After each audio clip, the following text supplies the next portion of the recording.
sommes le 23 mars 2022, c'est l'heure de la revue de la presse et des médias israéliens en direct de Jérusalem sur Radio Kalita.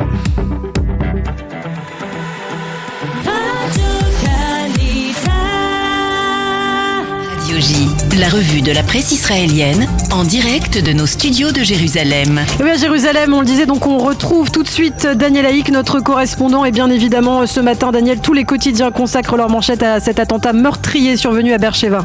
L'attentat le plus dur depuis plusieurs années. Un bédouin israélien a assassiné 4 personnes, 4 Israéliens hier.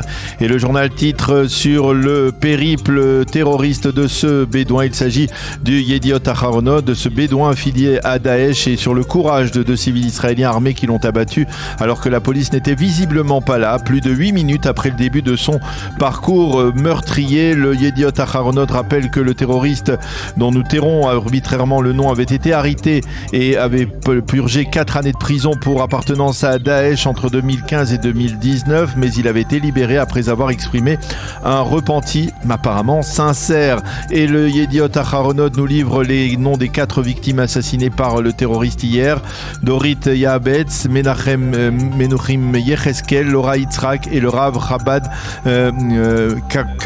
Kravitsky, les noms sont les noms des 4 victimes de l'attentat d'hier. Les photos de 3 des 4 victimes sont en première page du Yediot Aharonot. Le mal sans retenue, titre ce matin le Israël Hayom, qui lui nous montre les volontaires de Zaka en train de recueillir le sang des victimes. 8 minutes de cruauté et de haine, précise encore le quotidien gratuit en nous montrant la photo de l'élimination du terroriste par ces 2 civils courageux, et de souligner par la suite que l'un des 2 civils a été maltraité par la police lors de son interrogatoire, comme s'il était suspect d'avoir agi trop promptement.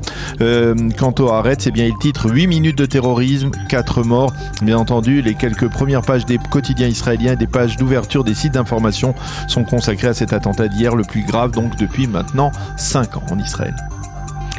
Et puis en page intérieure, on trouve aussi ce matin de nombreux titres et encadrés liés à cet attentat, Daniel. Oui, les quotidiens, les sites relatent que le mari de l'une des victimes est arrivé sur le lieu de l'attentat et a découvert que sa femme avait été assassinée, qu'un policier est arrivé sur place et qu'il a découvert que sa sœur avait été tuée parmi les victimes, et l'un des sauveteurs du MADA est arrivé pour soigner les blessés. Il a découvert que l'une d'elles était sa tante et qu'elle agonisait.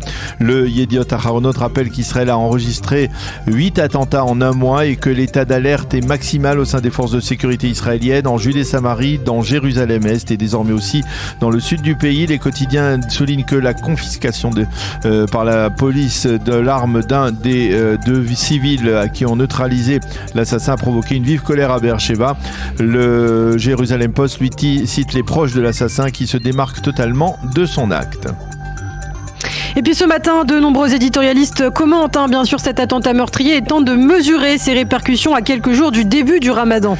Oui, ils sont très nombreux à commenter cet attentat. Yoav Limor dans le Israël Hayom écrit que l'enjeu majeur de la police et des forces de sécurité sera d'éviter une nouvelle escalade de la violence avant même le début du Ramadan dans 10 jours, à la fois à Jérusalem, en Judée-Samarie, mais aussi donc dans le secteur bédouin dont l'assassin est originaire. Lilach Chouval affirme que cet attentat est le plus grave depuis 2017. Elle exige un sérieux examen de conscience de la part des forces de sécurité israéliennes, de la police en particulier.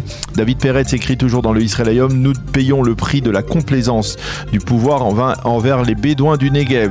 C'est aussi ce qu'écrit d'une certaine manière Yossi Yehoshua dans le Yediot Aharonot, tout en précisant le Negev n'a pas été délaissé il y a 9 mois avec la formation du gouvernement Bennett Lapid, mais bien avant.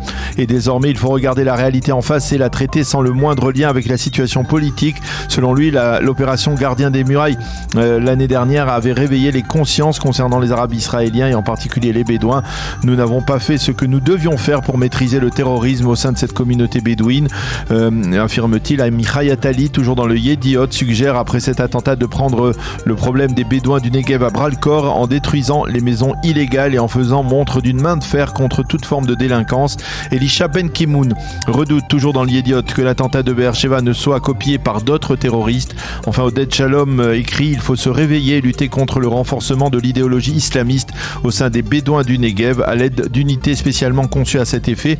Quant à Tal Evram, dans le Maariv, il reconnaît qu'il est difficile de repérer un loup solitaire, mais le terroriste d'hier était fiché par les services israéliens puisqu'il avait déjà fait de la prison pour appartenance à Daesh. Enfin, dans le Haaretz, Amos Harel constate que le terroriste d'hier vient de l'État d'Israël, tandis que selon lui, les Palestiniens préfèrent aujourd'hui maintenir le calme. Et puis le reste de l'actualité, les quotidiens israéliens reviennent sur l'information diplomatique d'importance qui prévalait, en tout cas jusqu'à l'annonce de cet attentat, ce sommet tripartite de Sharm el-Sheikh. Oui, pour le Yediot Ahronoth, il s'agit d'un sommet historique qui a réuni hier dans la cité balnéaire égyptienne le président Assisi, le prince héritier émirati Mohammed Ben Zayed et le premier ministre Naftali Bennett. On y a parlé, selon les journaux, d'une alliance régionale face à la menace du nucléaire iranien, de l'intention vivement critiquée de Washington de retirer les gardiens de la révolution iranienne de la liste noire des organisations terroristes et de risque d'escalade de la violence en Israël en perspective du début des fêtes du Ramadan. Personne ne pouvait prévoir que dès son retour en Israël après ce sommet, Naftali Bennett se retrouverait confronté à ce terrible attentat de Beersheva. Certains commentateurs ont constaté que ce sommet à Sharm el-Sheikh était la réunion de l'ancien et du nouveau Proche-Orient, avec l'Égypte, premier pays arabe à avoir signé la paix avec Israël en 1979, et les Émirats, pays résolument engagés dans les accords d'Abraham. Et pour Ephraim Ganor dans le Maariv, ce sommet prouve que Bennett devient une figure majeure et significative au Proche et Moyen-Orient.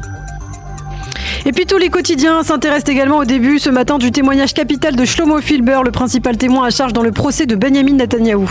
Oui, Shlomo Filber, l'ancien directeur général du ministère des Télécommunications, l'homme de confiance de Netanyahou, qui finalement, sous la pression des enquêteurs, s'est retourné contre son ancien patron dans le dossier 4000.